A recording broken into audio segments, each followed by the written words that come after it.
Hello YouTube, thought I'd do a quick video here. If you're having problems getting the Retevis repeater programming software to work, use the Midland repeater programming software. It seems to be not as touchy compared to the Retevis. Let me show you what I mean. So I have the, as you can see on the bench here, I have the Retevis RT97 hooked up. This is not the S model. It does not matter. It's the software is the same whether it's the S model or not. Okay, so I have the programming cable plugged in. Again, I will mention this. Make sure the programming cable is plugged in directly into your computer and not into a hub. So that could cause you problems. Okay, the second thing you want to make sure that you know your COM port number. So we're going to go back. I did a video on this, so I'm not going to go into great detail in this video, but we're going to go to search bar here. We're going to type in device manager, and we're going to call that up. And we're going to double check my COM port number that I need to select. So if you open yours up and if it looks like this, just the name of the computer, you click on the little arrow, we go down to ports, and the programming cable for the Retevis or for the Midland, it doesn't matter.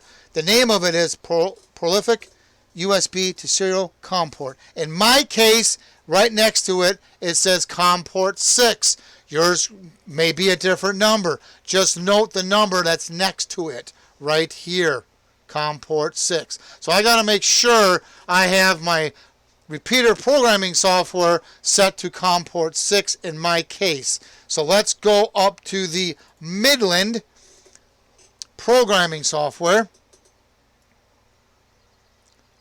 And I'm going to go to COM. Okay, it's set to 6.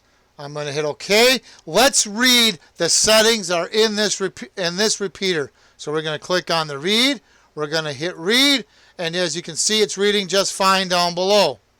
Finish. Okay. Hit close. That's what I have in this repeater.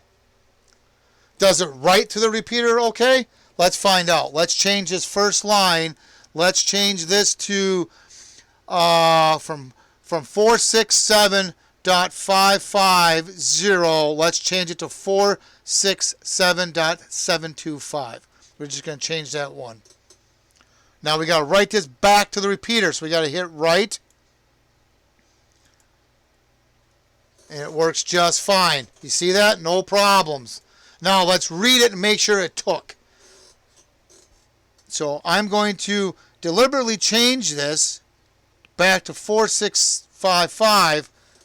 We know that what's in the repeater is the 725, but I want to change this so you can actually see a change on the screen here. So let's read it. I always like to reread what I wrote to the repeater just to make sure it took. There you go. See how it changed it back? So it programs the repeater just fine. No problems. Let's try the Retevis software. Let's open that up.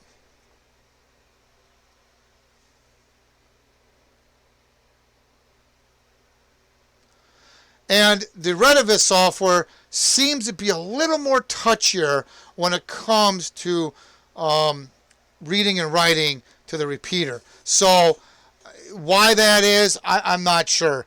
Now again, let's go to make sure my COM port set to 6. It is. So let's go to program, read the data. Read. Does not work. I kind of know why, but the purpose of this video, it's not working. And the reason being, for my case, is I'm running a lot of stuff in the background that seems to interfere with this particular Retevis. Retevis is kind of finicky on communications. I'm running a lot of programs. I'm making this video. That's running in the background. But I can get it to work if I turn off all my background stuff. So there you have it. does not work. If I go back to the Midland, it will work. So if you're in a pinch and you need to do some repeater programming, use the Midland software. Let's do a read. Read. No problem. Works just fine. So that tells me, obviously, my COM port is working just fine. It's just the Retevis software is being touchy. And again, I'm pretty sure because I'm doing too many things in the background, the software just doesn't like it in my case. But there you go. If you're in a pinch, use the Midland software. It seems to be a little bit not so touchy. If you have any questions or comments, please post them down below. Please subscribe. Thank you. Have a good day.